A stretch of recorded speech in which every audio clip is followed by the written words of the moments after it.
तो हेलो बच्चों। तो कैसे हैं आप सब? तो आशा रखते हैं कि आप लोग एकदम मस्त होंगे। इसी बीच हम क्या है 10वीं के सबसे इम्पोर्टेंट, अगर बोर्ड के मकसद से देखें, बिहार बोर्ड हो या सीबीएसई बोर्ड हो, किसी भी बोर्ड में ध्यान से देखें, तो 10वीं में अगर आप हैं तो ये जो आपका थंबनेल है, मतलब पाइथागोरस थ्योरम का प्रमाण या सिद्ध, ये क्या है आपको हर बार पूछता है। मतलब कभी कताल ना पूछे, लेकिन बहुत ज्यादा इंपॉर्टेंट होता है। तो पहले सबसे पहले समझते हैं कि ये पाइथागोरस होता क्या। पाइथागोरस प्रमेय में सबसे पहले ढूंढना पड़ता है कि समकोण त्रिभुज होना चाहिए। क्या होना चाहिए? एक समकोण त्रिभुज। और ये कहता क्या है, जैसे ये एक जगह 90 डिग्री, इसका नाम रखते ए बी सी। अब क्या है पाइथागोरस थ्योरम क्या कहता है, इसको समझिए कि अगर किसी त्रिभुज के कर्ण का वर्ग क्या हो, कर्ण का वर्ग बराबर होता है बचे दो भुजाओं के वर्ग के योग के बराबर। तो यही बस हम लिखते हैं कि क्या है, क्या होता है पाइथागोरस प्रमेय क्या कहता है, पाइथागोरस प्रमेय। पाइथागोरस प्रमेय क्या होता है, देखिए कि कर्ण का वर्ग कर्ण का वर्ग बराबर बराबर कर्ण का वर्ग बराबर बचे दो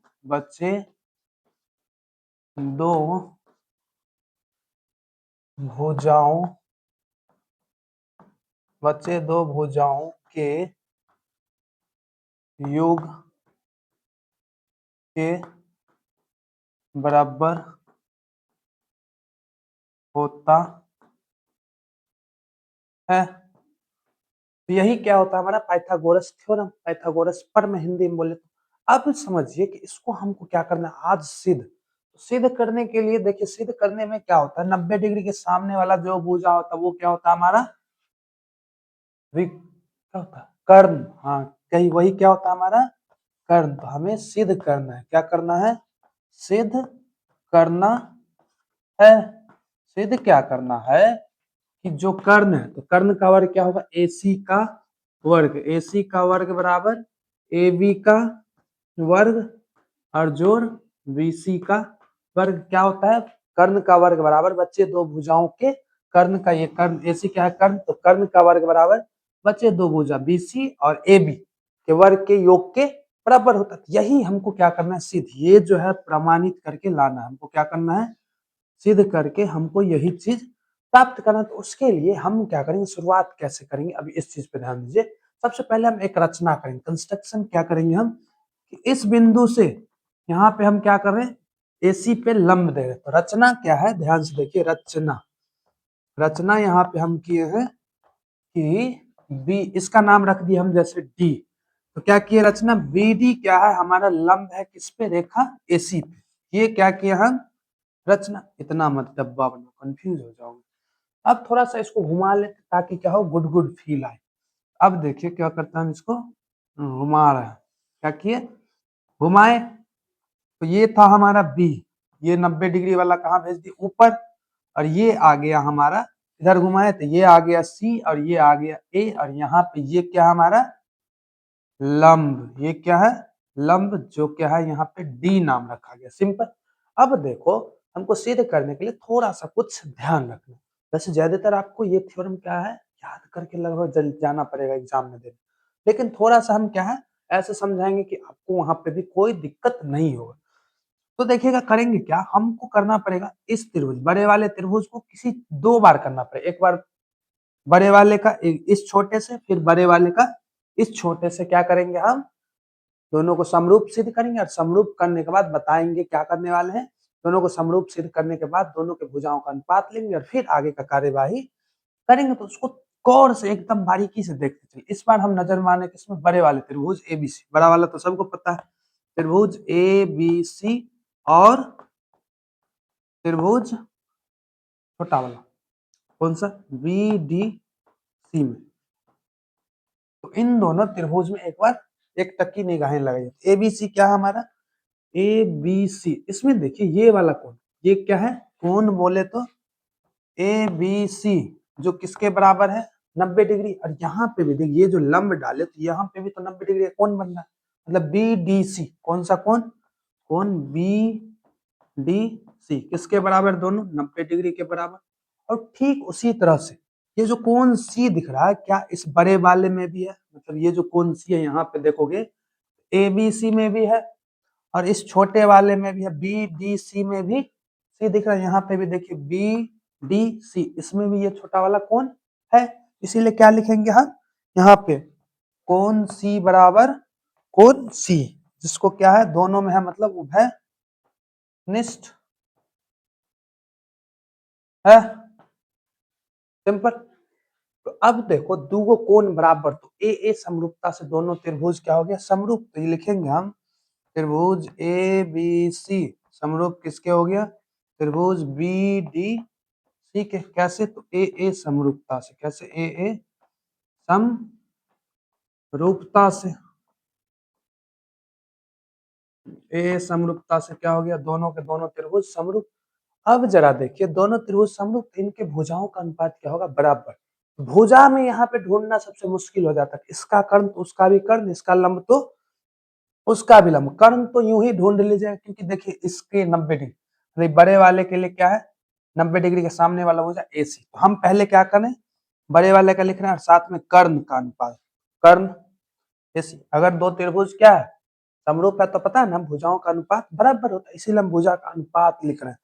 तो एसी कर्ण का क्या है एसी। अब इस त्रिभुज छोटे वाले फोकस कर इसके 90 डिग्री के सामने वाला है बीसी, तो ये हो गया कर्ण बीसी। अब क्या कीजिए एक बार थोड़ा सा गौर से देखिए किसी एक कोण कॉमन एंगल को ले लीजिए, मतलब ये कॉमन है मतलब दोनों त्रिभुज में। अब इसके सामने वाला भुजा देखिए बड़े वाले, मतलब किसी भी अगर त्रिकोणमिति में थोड़ा थोड़ा अगर कोई पढ़ा होगा अभी तक तो पता होगा थीटा के सामने वाला लंब होता है। इसको हम लंब मानते हुए क्या करेंगे जैसे ये हो गया बड़े वाले के लिए लंब ए बी, यही है ना ए बी, और इसी के सामने वाला ये होगा लंब क्या बी डी।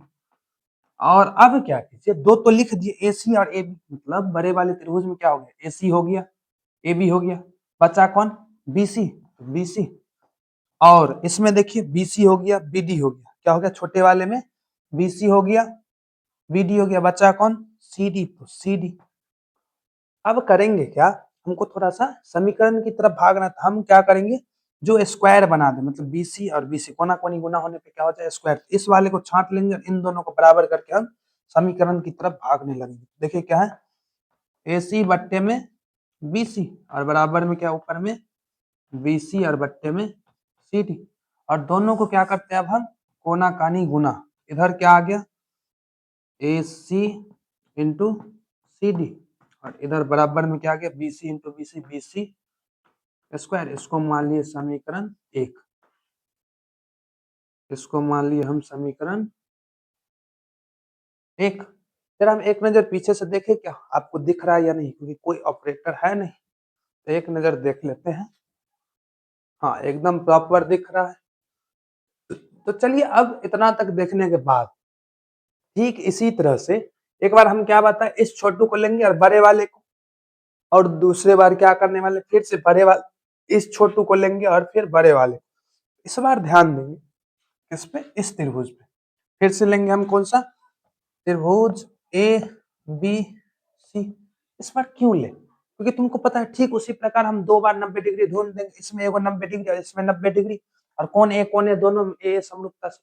तो हम क्या लिखते हैं इसी प्रकार, बस क्या लिख रहे हैं इसी प्रकार इसी प्रकार। इसी प्रकार क्या हो गया हमारा त्रिभुज ए बी सी समरूप हो गया किसके त्रिभुज ए बी सी किसके समरूप इसके बी डी सी ए के त्रिभुज बी डी ए के। इन दोनों त्रिभुज के भुजाओं का अनुपात क्या होगा बराबर।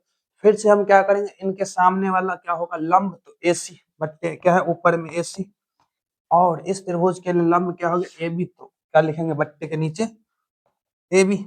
और बराबर में फिर से क्या करेंगे वो कॉमन भुजा ढूंढ कॉमन कोण ढूंढ लेंगे, और इसके सामने वाला बड़ा क्या है बड़े त्रिभुज का भुजा बी सी और छोटे त्रिभुज का भुजा बी डी, तो बी डी। और बराबर में अब दो हो गया मतलब एक ए सी हो गया और बीसी, यहाँ देखिए एसी हो गया, बीसी हो गया, एसी हो गया, बीसी हो गया, बचा कौन, ए बी। ऊपर में क्या लिखेंगे, ए बी, और नीचे में इस छोटे वाले में जो बच गया देखिए बी डी लिख दिया, हाँ जी बी डी लिख दिया, फिर ए बी लिख दिया, बचा कौन, ए डी, नीचे में लिखेंगे ए डी।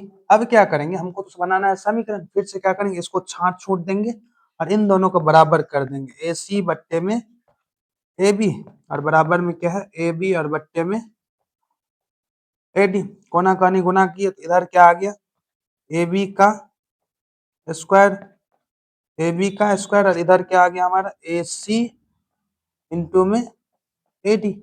अब इसको मान लिए हम समीकरण 2,